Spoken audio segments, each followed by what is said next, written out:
जब मूर्तिकार ने हिंदुस्तान का चप्पा चप्पा खोजा और उसे उस किस्म का पत्थर नहीं मिला, उसने कहा यह पत्थर तो विदेशी था। और मूर्तिकार चुप आकर खड़ा हो गया। उसकी आंखों में अचानक चमक आई फिर दोबारा से, और उसने कहा मैं एक बात कहूँगा पर अखबार वालों तक ना पहुँचे। तो सभापति ने तैश में कहा, लानत है आपकी अकल पर। विदेशों की सारी चीज़ें हम अपना चुके हैं, दिल दिमाग तौर तरीके और रहन सहन। अर्थात यहाँ लेखक ने व्यंग्य किया है भारतीयों पर कि हम आज़ाद होने के बाद भी मानसिक रूप से गुलाम हैं। आज भी हम विदेशी वस्तुओं और विदेशियों के प्रति आकर्षित हैं। जब हिंदुस्तान में बाल डांस तक मिल जाता है तो पत्थर क्यों नहीं मिल सकता। अर्थात जब भारत संपन्न है, हर चीज़ यहाँ उपलब्ध है, तो अगर हम मेहनत करें तो सब कुछ मिल सकता है। यह सुनकर मूर्तिकार चुप खड़ा था। उसकी आंखों में फिर दोबारा से चमक आई और उसने कहा कि मैं एक बात कहना चाहता हूँ। तो सभापति की आंखों में भी चमक आ गई और उसने चपरासी को हुक्म दिया कि कमरे के सारे दरवाजे और खिड़कियां बंद कर दी जाएं।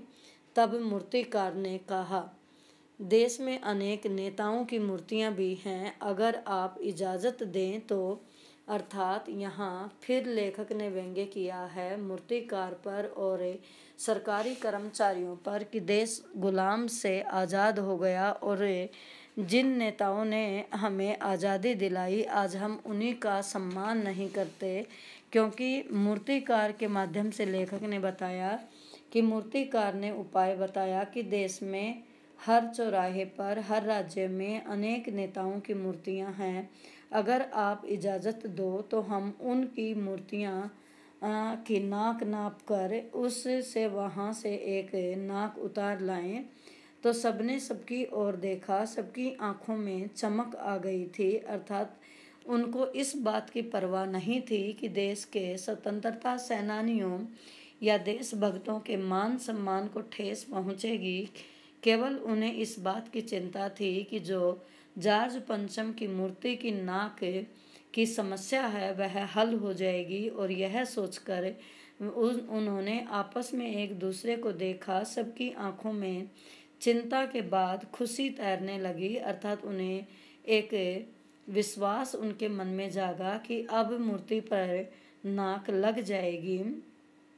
सभापति ने कहा, लेकिन बड़ी होशियारी से। अर्थात यहाँ भी व्यंग्य किया है कि सभापति जो था कि उसने भी देश के स्वतंत्रता सेनानियों की चिंता नहीं की और उसने भी कहा कि होशियारी से करना, अर्थात जनता को पता ना चले, क्योंकि अगर जनता को पता चल जाएगा तो तहलका मच जाएगा, क्रांति आ जाएगी, विद्रोह का भाव आ जाएगा।